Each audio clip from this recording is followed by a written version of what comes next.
Wow, this has been a big day for legal drama. Now, look, I make no claim that the following is complete or comprehensive, but I'm going to at least try to hit the high points of all the legal comings and goings that happened today. So yesterday, Dave Lee had TeslaBoomerMama, Alexander Merz, on his show. By the way, if you want to get into the nitty-gritty and all the details, watch that hour-long presentation.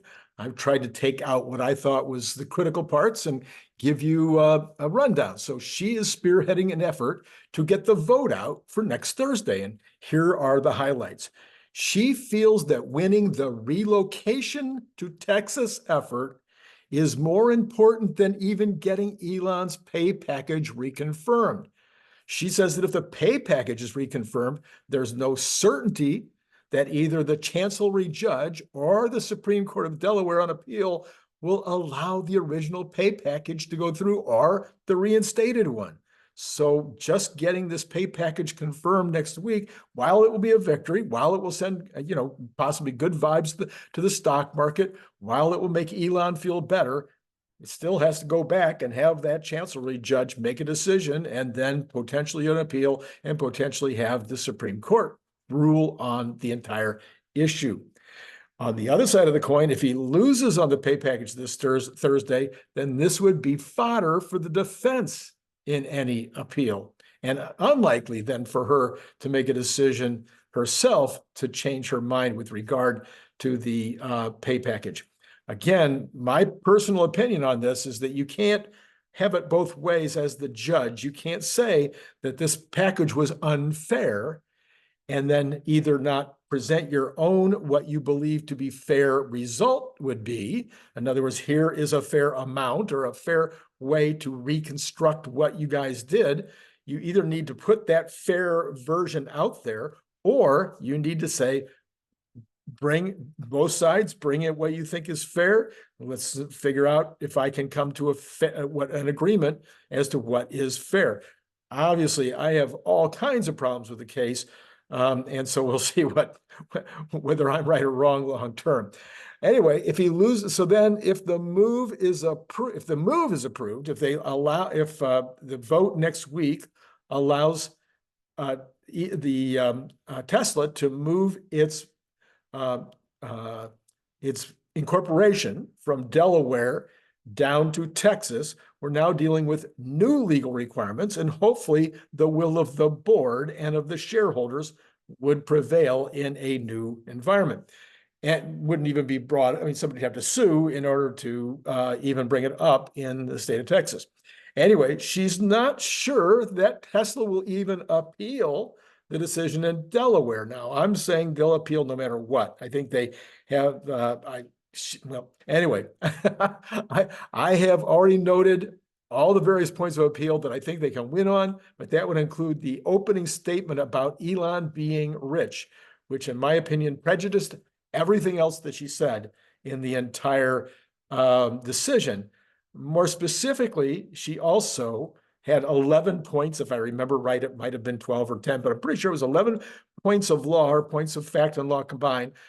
And she decided 100% of those in favor of the plaintiff, which is extremely unusual. Plus, a fair reading of those 11 points, I just don't think you can come to the plaintiff's side in all 11. Does that mean that there couldn't have been a couple that they seem to be okay on? Yeah, but that's the kind of the point when you see the judge coming out one way all the way. Anyway, meanwhile, Tesla has not responded.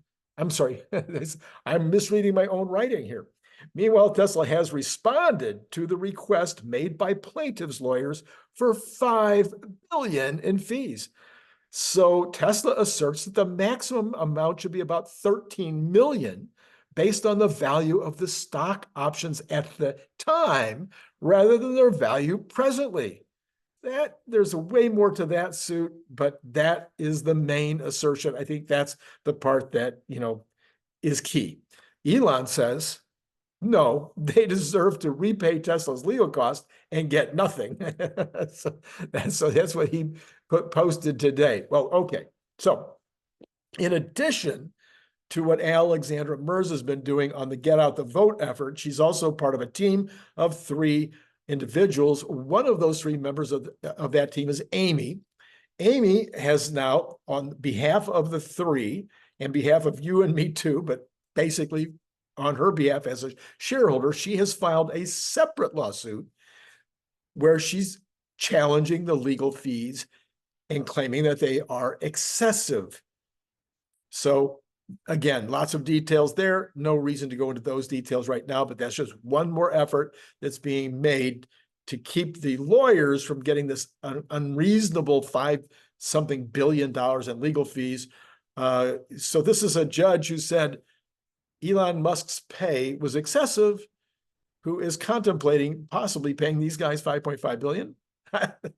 What's excessive? Okay.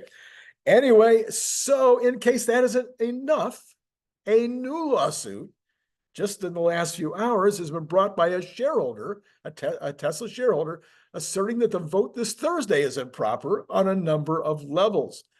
Donald Bell has 28,000 shares, and he claims the following. These are the highlights again. You can read the whole case. Go to Warren Redlick's his X account, and if you go down to his X account, you can see the entire legal document. In fact, if you want to see any of this stuff with regard to what Alexandra Merz is doing, you can go to her account, TeslaBoomerMama, and she has all of the cases, documents where you can go and look at the full documentation. But here are the 5 points. There could be more, but I'm trying to give you the highlights that Donald Ball has asserted. Number one, since the compensation reinstatement would be a gift, the vote needs to be 100% rather than 50%. So his idea is, and this has been talked about by a number of people, that since the time period that Elon's being paid for has already passed, therefore anything that you would give him for past work would be just a gift. And so he's claiming that if it's a gift, the law is pretty clear that the vote would need to be 100% of the voting shares rather than 50%. Then he further, by the way, I think that the idea that this is a gift is absolute nonsense. What this is has nothing to do with being a gift. It is a reinstatement of a judge set aside.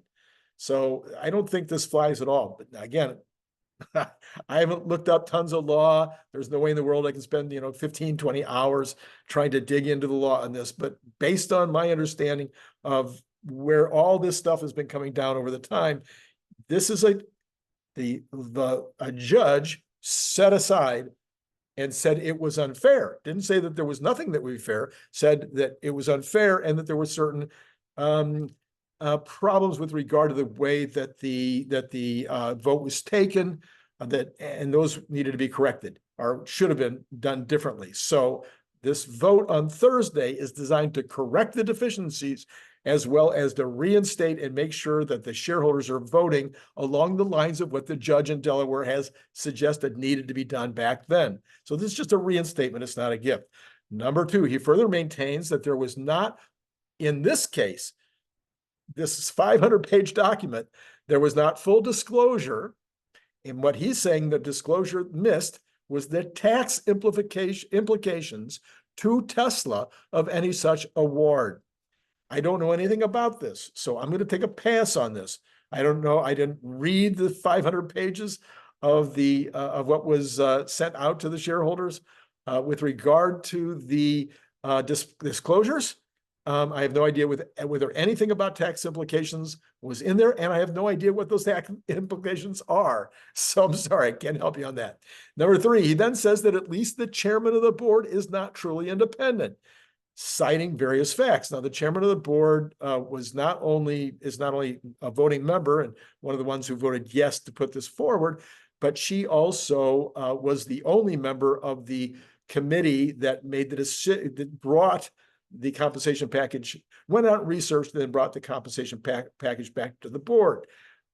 This argument about whether she's independent or not has been made ad infinitum on X. If you'd like to go see those arguments back and forth, you can probably look up something along the line of independence of the chairman of the board. Anyway, I'm sure you could find all the arguments that gone back and forth. I'm, again, absolutely no expert on whether she's independent or not, and would not have an opinion here. Number 4, he claims that Donald Bell claims that the moving of the domicile requires a 2/3 of outstanding shares vote, as it is a change in the corporate charter. Not only is the move a change in the charter, but also he suggests that a couple of the things that would be in the new charter are different than the old charter. And so these are changes in the charter, and therefore it requires 2/3 vote rather than just a simple majority, which is going to be hard enough just to get the majority. So he says that if the vote comes in at 50% plus 1, and that therefore the move could take place, then his argument would be that that needs to be adjudicated, and he feels it shouldn't be, that his view should be dispositive. Number 5, he also claims that Elon has been blackmailing the voters into a yes vote. I think that's the most ridiculous of his claims. I'm sure that this is the thing that has been getting into his craw, because he believes that Elon is, sending out signals that he would leave if it doesn't go past. No, he's been sending out signals that anything's possible.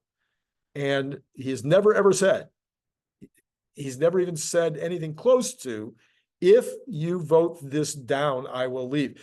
In fact, his statements have been more along the line of, he doesn't just need this to pass, he needs more than this. He needs 25%, and this will maybe get him to 19% if everything goes through perfectly. So no, if there's any blackmail at all, it's way beyond the vote needed here. The board can still choose, if this doesn't go through, the board could choose to go another way immediately, and 3 months from now have another board meeting and have another vote on some new approach. One of those possibilities, as brought up by Alexander Merz, and many people have suggested this, is if we do get the domicile moved over to Texas, then you could create a new set of stocks, some additional voting stocks that then would bring Elon up. Anyway, that's another possibility. So please let me know in the comments below if I've left anything out. I think I covered it all. I tried my best, but maybe I left something else. So let me know in the comments below. Since it was a day of legal stuff going backwards, forwards, and inside out, I thought I would report this to you. The Trump trial has had more activity today. Turns out that one of the jurors posted on the court's Facebook page that his cousin was on the jury and told him that there would be a guilty judgment the day before the decision. So now everybody's up in arms and having an argument both ways as to whether it will result in a mistrial and what that means, et cetera, et cetera. Okay, last bit of news about Tesla is that Hertz now has some Teslas on sale as low as $21,000. I have purchased a couple of used rental cars in the past. Not a bad overall result, but just let me say, buyer beware.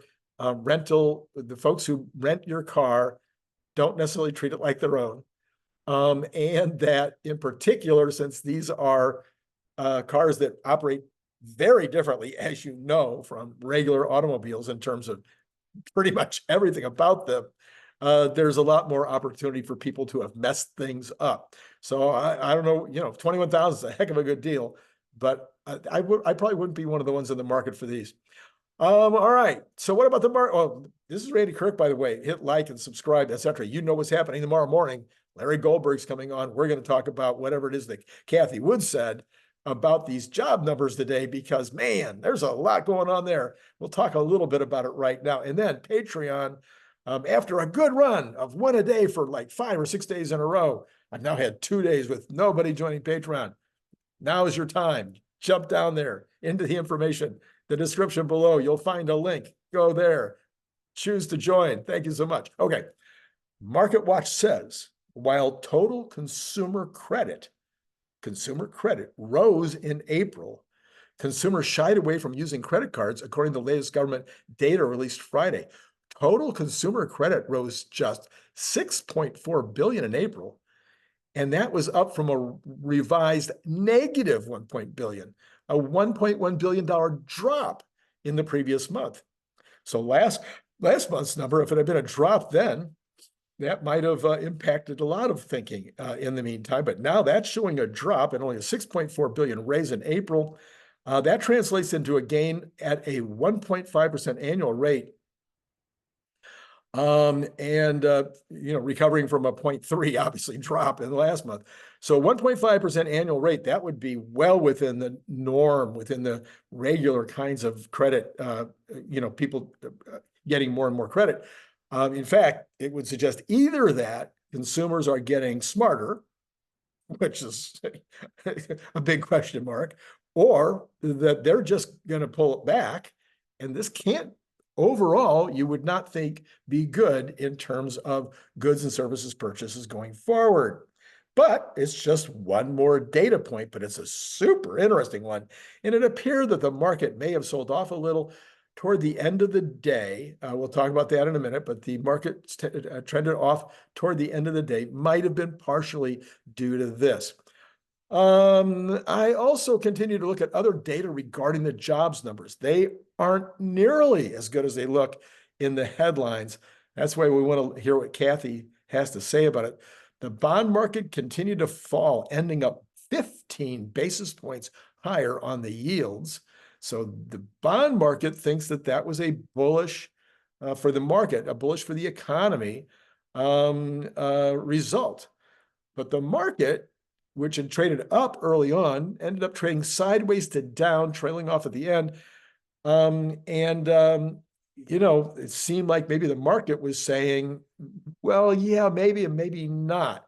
There was good headline news, but if you dig deep into it, there was a lot of evidence of part-time work again. There's a lot of evidence that the divergence between the household survey and the job survey, two different ways of surveying the information, that divergence has never been bigger. And so what's going on there?